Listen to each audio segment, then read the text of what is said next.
ننګرهار کې د التقوا خصوصي پوهنتون او د خصوصي ښوونځیو اتحادیې له لوري د زده کوونکو ترمنځ د حسن قرائت سیالۍ ترسره شوې. مسؤلین وایي له دغه سیالیو موخه قرآن کریم زده کړې ته وده ورکول او د ښوونځیو او پوهنتونونو ترمنځ نږدېوالی دی.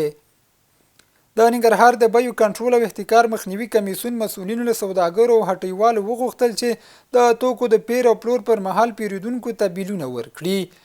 دوی دغه راز ټینګار وکړ کله دی وروسته سوداګر او هټیوال رسیدونه ونه لري له سخت قانوني چلند سره به مخامخ شي. بل لور ته سوداګرو ژمنه وکړه چې د کمیسیون پریکړه مني او له دې وروسته به د توکو پیر او پلور د رسیدونو په اساس کوي. ننګرهار کې د افغاني سرې میاشتې ټولنې له لوري په اچین او غنیخیلو ولسوالیو کې پر هغو زرګونه کورنیو د نغدي مرستو د ویش لړۍ پیل شوه چې د پاکستاني پوځي رژیم د بریدونو له امله یې مینې پریښې دي. د ننګرهار سرې میاشتې ټولنې مسؤلین وایي دغه کورنۍ د وروستیو جګړو له امله بې ځایه شوي دي او هرې کورنۍ ته به 15,000 افغانۍ ورکول کیږي. او ننګرهار کې 140 کورنیو سره د نغدي مرستې ترڅنګ د جامو مرسته وشوه.